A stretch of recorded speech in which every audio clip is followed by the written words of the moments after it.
Chers Algériens et Algériennes, bienvenue, c'est votre rendez-vous quotidien, le débat. Pour un ménage, le pouvoir d'achat mesure sa capacité à consommer grâce à son revenu disponible. Il fait généralement référence aux biens et services que ce ménage peut acheter dans son pays de résidence suivant l'unité monétaire en cours. En Algérie, cette capacité est en baisse constante. En 2021, le président de l'Association algérienne de la protection du consommateur et de son environnement, Mostafa Sebdi, avait expliqué que le pouvoir d'achat des Algériens avait baissé considérablement, c'est-à-dire de 50%, malgré la revalorisation des salaires des Algériens. Cette année, ce n'est pas mieux. Les Algériens ont fait face à de graves pénuries qui ont touché des produits de base subventionnés par l'État, entre autres l'huile de table et le lait conditionné. L'Aïd al-Adha, c'est demain samedi.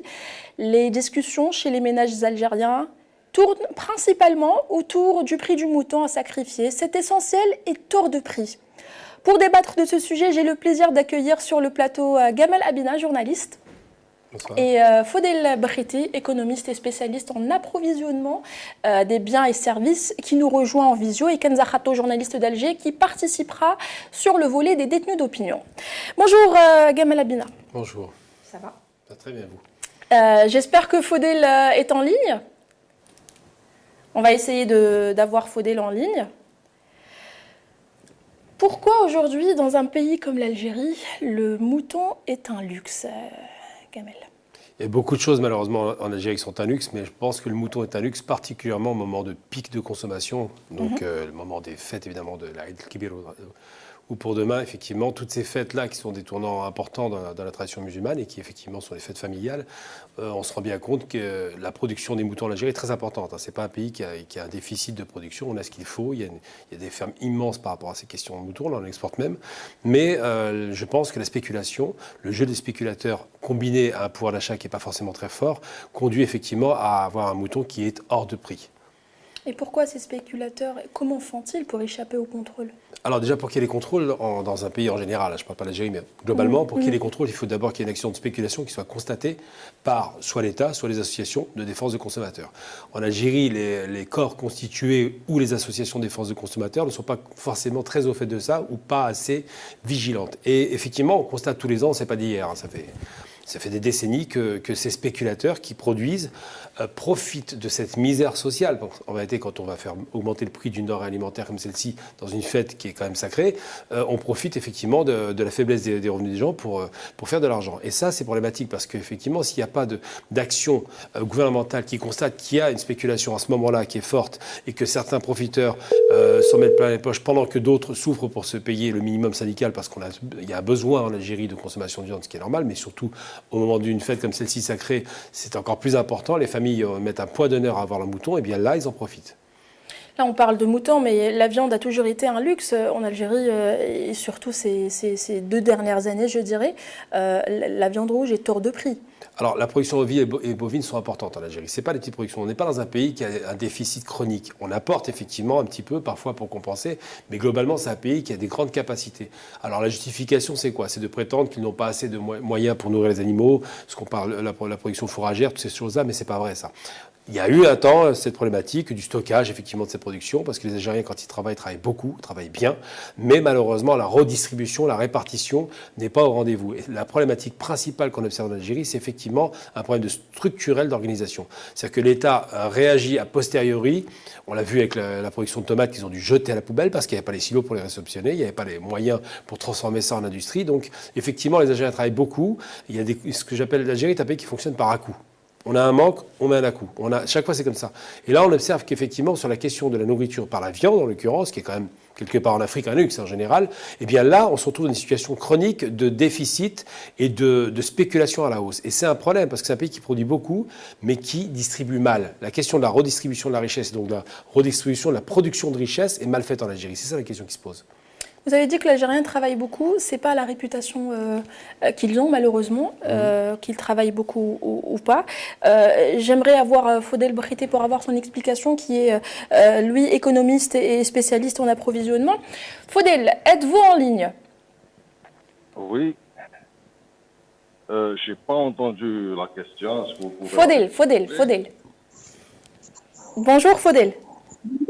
Bonjour. Merci beaucoup d'avoir accepté de participer avec nous. Merci. Tout l'honneur est pour moi et bonjour aux téléspectateurs. J'aimerais on n'a pas de téléspectateurs pour le moment, mais j'aimerais très bientôt on passera au satellite. Faudel, j'avais posé la question à notre invité Gamel Abina sur le prix du mouton en Algérie qui est actuellement un luxe. Pourquoi, Faudel? C'est un peu l'image d'une économie, hein, en fait. Le prix du mouton, il donne une image claire de l'inflation. C'est un peu les gens qui ont des revenus flexibles, les éleveurs, qui peuvent jouer avec les prix. Et en fait, ils doivent répercuter tous les frais qu'ils ont pour l'élevage, pour tout le coût de leur vie, au fond. C'est ça. Hein? Donc, quand il y a une inflation dans une économie, c'est-à-dire quand il y a l'inflation, ceux qui souffrent le plus, c'est ceux qui ont des salaires fixes. Les salariés, ils vont souffrir. Ceux qui ont des salaires flexibles ou bien c'est-à-dire ils peuvent jouer avec le prix de leurs services, de leurs biens. Et là, en plus de l'augmentation du prix, il y a aussi une sphère spéculative que j'ai vue déjà en 2014. J'ai vu une sphère spéculative autour du mouton. Il y avait Bznassia, donc ils achetaient des moutons et ils les revendaient. Votre explication rejoint celle de Gamel Abina sur les spéculateurs. Notre invité impute ce problème ou cette hausse des prix des moutons aux spéculateurs. Il n'y a pas que ça. Il n'y a pas que ça. Il y a aussi le coût de la vie. Le coût de la vie. De la vie. La vie. Oui. Le coût de la vie, c'est-à-dire que les éleveurs, ils vont essayer d'avoir le même standing de vie et donc ils vont vendre plus cher leurs biens, leurs moutons. Donc, on ne peut pas imputer ça juste aux spéculateurs. Les spéculateurs font partie, ils rentrent dans l'équation, mais en même temps, il y a le prix de la vie. C'est un indicateur. Quand on n'a pas un indicateur sérieux d'inflation, c'est un indicateur. Le prix du mouton, c'est un indicateur. Quels sont les autres indicateurs, Faudel? Donc, l'indicateur normal, c'est quoi? C'est qu'on calcule le panier de la ménagère. Donc, il y a comme 14, 15 produits et on calcule leur prix, on essaie de voir leur évolution. Et on calcule un taux, on dit le taux de l'inflation, il est de temps. Nous, en Algérie, il y a aucune prévision à faire, il y a aucun élément de calcul, il n'y a rien. Ça navigue à vue un peu. Et donc, l'un des effets, c'est ça. C'est qu'après, on se retrouve avec un mouton qui passe en 2014, les prix étaient de 4 millions 45 000 dinars. Et aujourd'hui, on est à des moutons qui font 80 000, 85 000 dinars. Faudel, restez avec nous. Gamel Abina, je reviens vers vous. Le président de l'association algérienne de la protection du consommateur, Mostafa Zebdi, avait parlé du pouvoir d'achat et qui avait dit, malgré la revalorisation des salaires des Algériens, est-ce qu'il y a eu une réelle revalorisation des salaires ? Il y a plusieurs éléments. D'abord, effectivement, là, votre invité fait référence à deux aspects. Il parle effectivement de l'inflation par les prix. Alors, l'inflation, il y a deux mécanismes. Je vais faire très simple, mais on va faire le plus simple possible. Il y a l'inflation par les prix qu'on observe en Europe, par exemple, avec une moyenne de 8%, qui est donc une perte de pouvoir d'achat, et l'inflation par les salaires, qui rattrape l'inflation des prix. C'est-à-dire que quand vous avez un salaire de 100 € et que vous perdez 8 € de capacité d'achat, eh ben, vous demandez 108 €, tout simplement. Et le problème, c'est que l'un alimente l'autre. Et le système inflationniste va dégrader l'économie parce que plus on augmente les prix, plus on augmente les salaires. Pourquoi? Parce que celui qui vend un produit manufacturé, il dit voilà, si vous me faites augmenter mes prix de mes salariés, je suis obligé de le répercuter sur les prix de vente du produit. Donc à chaque fois, il y a l'un qui alimente l'autre qui fait que c'est ce qu'on appelle un cercle vicieux. Alors effectivement, il y a un principe inflationniste qui existe en Algérie, mais ce n'est pas ce principe principal qui l'emporte. Je parlais de spéculateurs, c'est qu'effectivement, il fait référence au fait que les indépendants, les travailleurs indépendants, ceux-là, et c'est ceux-là dont je parle qui travaillent beaucoup, ça c'est indiscutable, font de la spéculation et font de l'argent parce que ça se fait facilement, il n'y a pas vraiment de dispositif pour empêcher ça. L'État arrive a posteriori, malheureusement. Et de l'autre côté, vous avez les salariés, donc la masse massive de salariés en Algérie. On estime qu'il y a à peu près, je crois, dans ce pays, 4 à 5 millions de fonctionnaires, c'est énorme, qui, eux, bénéficient d'une revalorisation de salaire. Alors, on précise que ce sont les fonctionnaires d'État, non pas des groupes indépendants, et que les salariés qui travaillent dans des groupes indépendants, dans des boîtes privées, eux, lui, ils gardent un salaire bas. C'est le même principe qu'en Europe ou un peu partout. L'État peut augmenter les salaires mécaniquement, et il l'a fait plusieurs fois, mais par contre, dans le privé, on n'augmente pas les salaires, ce qui fait qu'il y a une dégradation du pouvoir d'achat. Et donc, à partir de là, quand on fait référence à ça, on a une Algérie qui a un PIB par habitant, alors je traduis produit intérieur brut par habitant, de 4 000 $, ce qui est énorme. Mais en vérité, ça ne veut rien dire. Parce que ce PIB, c'est la richesse créée par les hydrocarbures, qu'on redistribue à une population à l'unité. Mais en vérité, le pouvoir d'achat réel des Algériens et ses capacités n'est pas aussi élevé. Vous avez dit que les richesses sont redistribuées à l'unité aux Algériens ? Non, ça, c'est le calcul qu'on fait en économie. Dans les faits, c'est pas vrai. Oui, dans les faits, ça, c'est noir sur blanc, oui, ça, c'est ce qui est écrit. C'est ce qu'il y a sur l'économie pour faire beau, mais ça ne veut rien dire. C'est pas parce qu'on a un PIB élevé dans un pays que le lambda, enfin le citoyen lambda, bénéficie de ça. Lui, il est dans le calcul, c'est tout. C'est un calcul qui veut rien dire.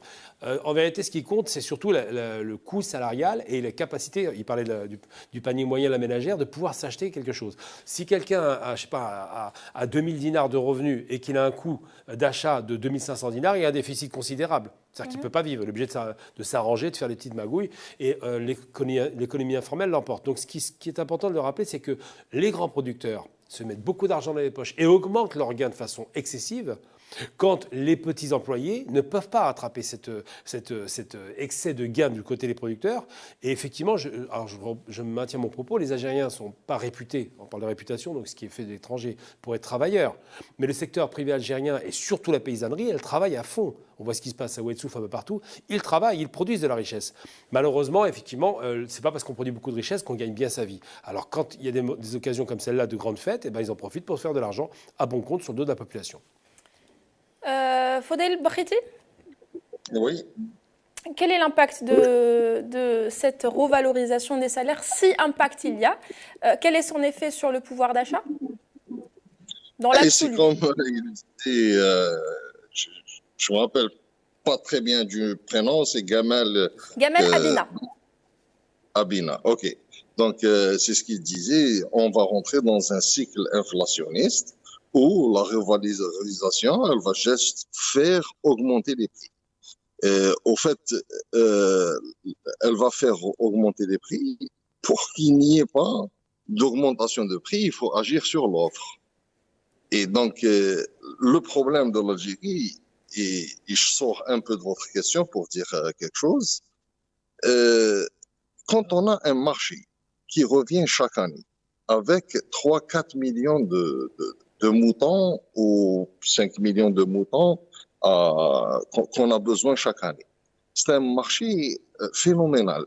Dans un pays comme les États-Unis, ils vont se frotter les mains. Je vous dirais, ici au Canada, à Montréal, il y a un Portugais, il a une ferme. Il nous a dit, avec mon ami, il nous a dit, si vous me faites 2 fêtes comme ça par année, je travaille juste avec vous. Et donc, on s'aperçoit qu'il y a une demande forte, elle est cyclique, elle a l'apogée, c'est 1 fois par an, mais on n'arrive pas à développer une filière de production de moutons. Pourquoi on n'arrive pas à la développer? Pour plusieurs raisons. Parce qu'on est déstructuré, parce que les éleveurs, ils ont pas ce qu'ils veulent, parce que on n'a pas d'aliments de bétail, il n'y a pas l'industrie d'alimentation du bétail, parce que on doit se poser des questions sur la bureaucratie, pourquoi cette filière ne s'est pas développée. Ça fait 60 ans qu'on est indépendant, on vient de fêter le 5 juillet le 60e anniversaire, et on doit se poser la question, pourquoi des filières comme ça ne se sont pas développées? Or qu'elles ont tout pour se développer. Le problème majeur pour quelqu'un quand il veut se lancer en business, c'est de se dire, est-ce que mon produit, je peux le vendre? Est-ce que j'ai un marché? Je fais une étude de marché. Là, tu as une certitude que, que la personne va vendre. Il ne se met pas dans cette industrie. Est-ce qu'on n'a pas d'éleveurs en Algérie? Donc, c'est ces questions-là que devrait se poser le pouvoir central.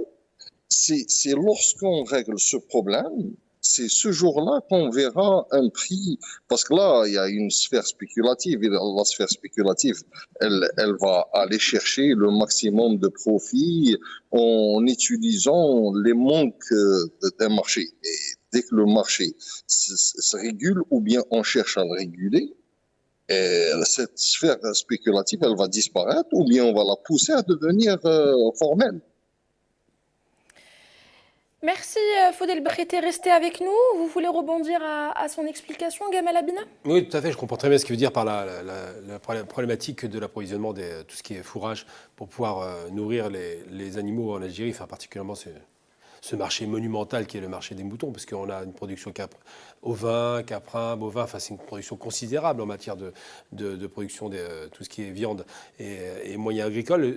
Là on est en déficit, c'est sur la question des vaches et le lait, parce qu'on sait qu'on apporte plus de 50% des besoins en lait, en poudre de lait.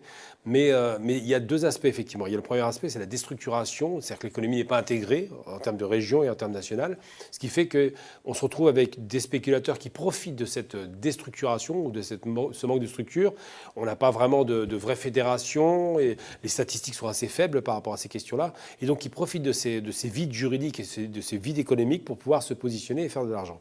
Et puis, il y a l'autre aspect, effectivement, c'est que quand il y a une surproduction, et ça arrive, il y a des surproductions en Algérie, eh bien, on ne sait pas quoi en faire. Ce qui est quand même extraordinaire. On se rappelle, comme je disais tout à l'heure, l'histoire quand même des tomates qui se retrouvaient jetées alors qu'ils ne savaient plus quoi en faire, les malheureux. Donc les paysans ont travaillé à fond et se retrouvent avec une surproduction. Il n'y a pas de surproduction puisqu'on a des déficits. Mais on aurait pu les exporter, ça n'a pas été fait parce qu'il n'y a pas d'infrastructure. Le blé, c'est pareil. On s'est retrouvé avec une production de blé importante, d'orge.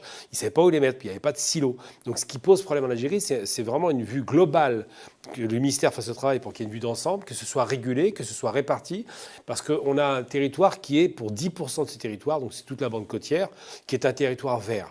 Le reste est désertique ou semi-désertique, mais le nord est très agricole. Et donc ce territoire vert devrait produire l'équivalent de ce que la France produit, puisque 10% de l'Algérie, ça correspond quasiment à la superficie de la France, puisqu'on a un pays qui est pratiquement 4 fois et demi plus important que la France. Et pour autant, on a des déficits, parce qu'il y a un problème chronique d'organisation, de référencement des besoins, de redistribution de ces besoins, et de formation même de la paysannerie, qui bosse beaucoup, mais qui n'était pas bien formée à ça. Donc tout ça donne quoi? Donne qu'ils se retrouvent dans des situations où les paysans disent, ou les producteurs, on n'a pas assez de produits, on n'a pas assez de moyens, on ne nous aide pas, on entend souvent ça. Et finalement, au moment clé de ces fêtes importantes, il a raison, 4 à 5 millions de têtes qui sont abattues par an, c'est un marché considérable. C'est un marché dont le monde entier rêverait. En Algérie, il est, comme tous les pays musulmans, il est attendu. Et pour autant, on n'y répond pas. Et moi, j'ai envie de dire que le fellah algérien, c'est celui qui a fait la révolution quand même, il en parlait il y a 2 minutes, ce fellah est travailleur. Il y a peut-être moins de travailleurs dans les villes, on le sait, c'est surtout les femmes qui travaillent en Algérie, il faut être honnête, mais dans la paysannerie, tout le monde travaille. Et malheureusement, il n'y a pas de vraie direction claire. Ça fait quoi ? On va parler de la question du lait ou de la production laitière. Ça fait 20 ans qu'on nous dit qu'on apporte des quantités faramineuses de lait et on n'a pas été capable d'importer ou même de produire des quantités importantes et suffisamment structurées de vaches laitières pour pouvoir le faire. Il suffit d'importer 500 000 vaches, le problème est réglé. Ça coûte moins cher que d'importer du lait. Et bien là, il y a un vrai problème par rapport à ça.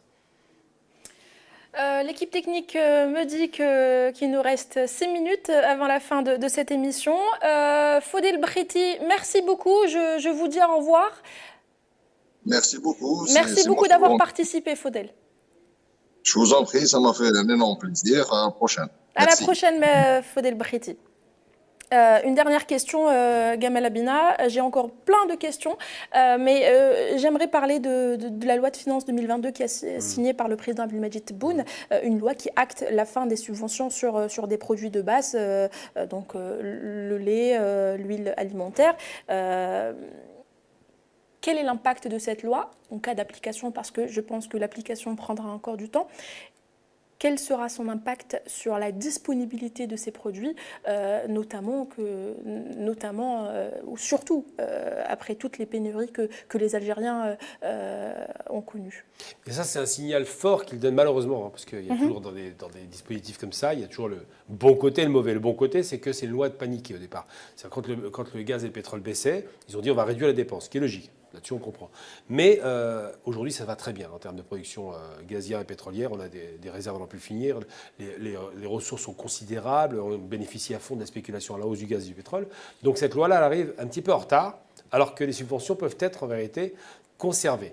Pourquoi? Parce que si vous dites qu'il n'y a plus de subventions, à ce moment-là, eh bien, le consommateur lui va se précipiter pour acheter. Il va créer une rareté parce qu'il va acheter des produits qui sont encore subventionnés. Ça va donc créer dans les étals un vide. Et donc là, le spéculateur, qui lui produit toujours la même quantité, je veux dire, il va se mettre à se dire, bon, comme c'est plus subventionné, on va vendre plus cher, ce qui est logique. Et comme il y aura un vide dans les étals, on l'a vu en France avec l'histoire de l'huile de table, je veux dire, ils ont multiplié par 3 ou 4 le prix, juste parce qu'ils ont fait croire que c'était rare, vous imaginez. Donc quand on donne l'impression que ça va être rare, eh bien, il y a un effet d'entraînement qui est dangereux, parce que dans le capitalisme sauvage, en l'occurrence, quand vous rarifiez un produit, il devient cher. C'est mécanique. Si vous dites qu'il n'y a plus de subvention sur un produit, les gens vont se précipiter pour l'acheter, il va donc devenir rare et donc cher. Et la rareté faisant le prix, eh bien, ça va faire une dégradation du pouvoir d'achat des Algériens, parce qu'ils vont s'imaginer que... Moi, je pense que c'est une erreur d'appréciation qu'il aurait fallu dire, les denrées de base ne faut pas y toucher. Certains produits vont avoir moins de subventions, pas supprimer, mais moins de subventions, et surtout garantir en amont que la production soit au rendez-vous pour qu'il n'y ait pas de spéculation. Je pense, comme d'ailleurs pour la France, qu'il faut bloquer les prix. Voilà, l'Algérie doit dire pas de subvention, mais on bloque les prix. Comme ça, il n'y a pas de spéculation.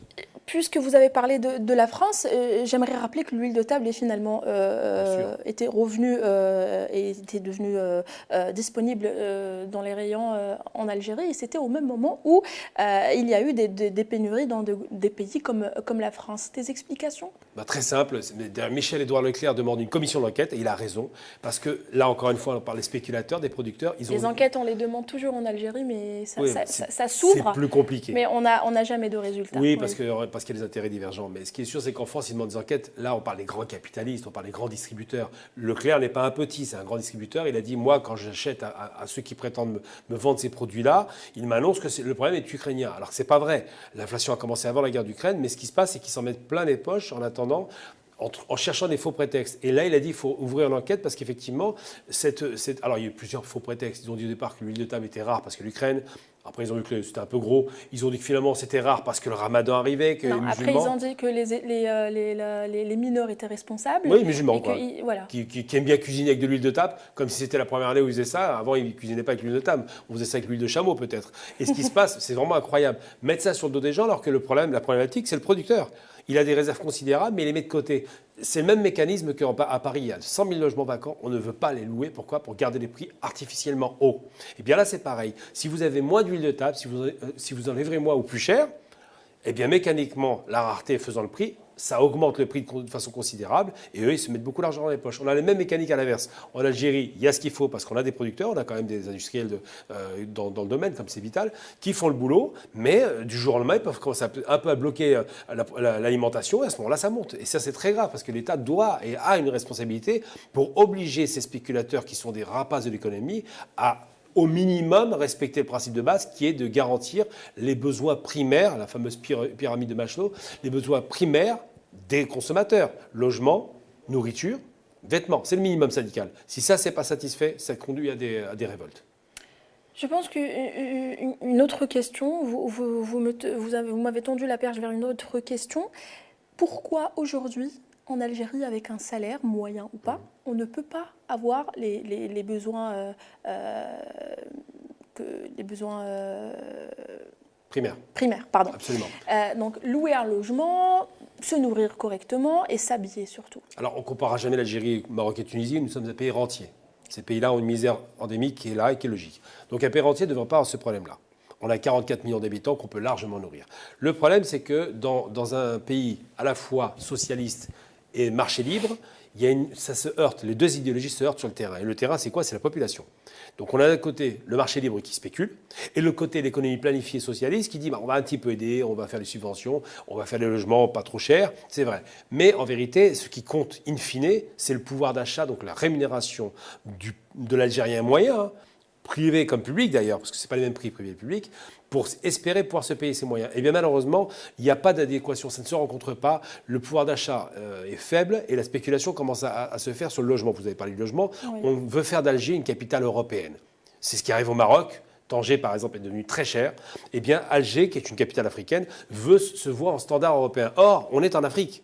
Les salaires, ce n'est pas les salaires que... Ce ne sont pas les salaires européens. On a 200 € de moyenne, je crois, de salaire. On ne peut pas accepter que la spéculation sur le logement, sachant que le coût de la construction est très bas. Hein, c'est pas cher l'Algérie pour construire un logement. Le coût de la construction est bas, les salaires sont bas, et on veut faire des standards à la parisienne. Non, il ne faut pas faire ça.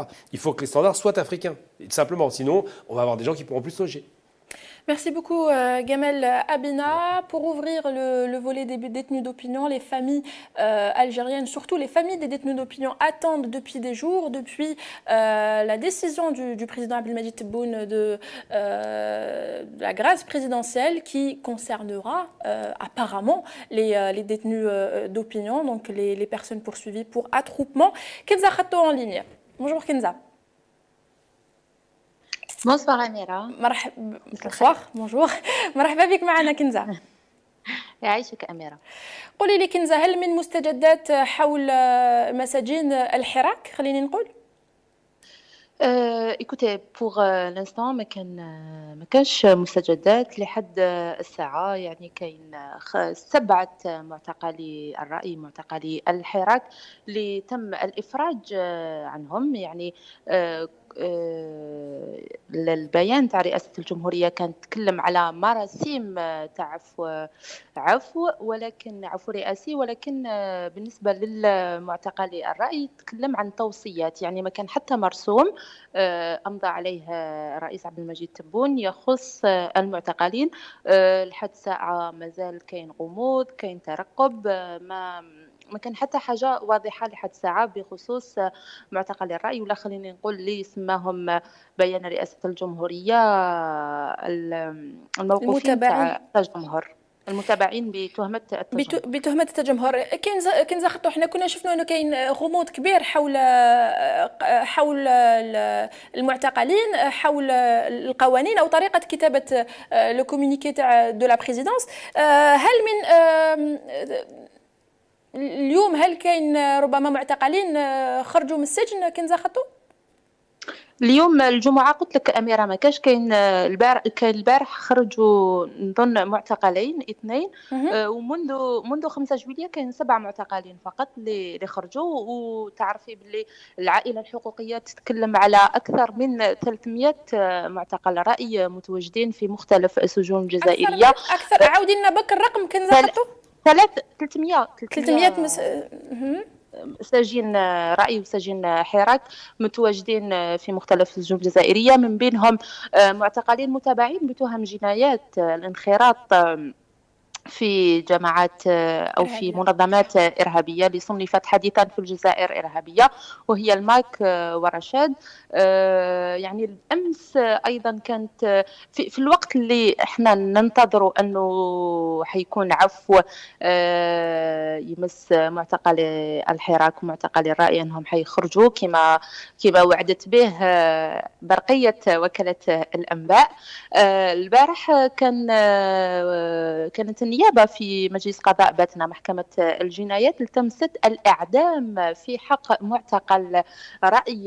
يعني كانت صدمة هنا في الجزائر. هو متابع بجناية الانخراط في منظمة إرهابية وليست رشاد وليست الماك. يعني كانت مفاجأة، وهي هي مجرد محادثة على الفيسبوك اللي اسمها دعيني أقول المجلس الثوري السلمي. هي كانت مبادرة أطلقها معارض جزائري من الخارج، وكانوا شباب هنا. كانت محادثة على الفيسبوك، ويعني نصنفوهم على أنهم إرهاب. هي المادة 87 مكرر تقول أنه كل عمل تخريبي يمس بالوحدة الوطنية وبالوطن يعني يعتبر عمل إرهابي. وأني نقول هكا لأنه إحنا في الجزائر ظنينا أنه بعد 5 جويلية مانيش حنزيدوا نسمعوا دعيني أقول بهذا القمع الكبير اللي راهو صاري هنا في الجزائر ضد نشطاء الحراك. شكرا كنزة خطو. للأسف وقت المحادثة وقت الحصة محدود. شكرا جزيلا على المشاركة كنزة خطو. إلى اللقاء. مع السلامة أميرة بوجمعة.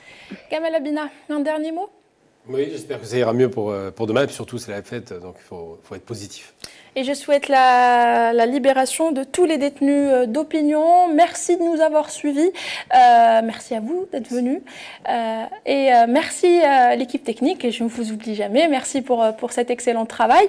Je vous retrouve dans un nouveau numéro, une nouvelle thématique, mais toujours sur l'Algérie. Je vous souhaite à tous, Saha Aïdkom, un excellent Aïd al-Adha.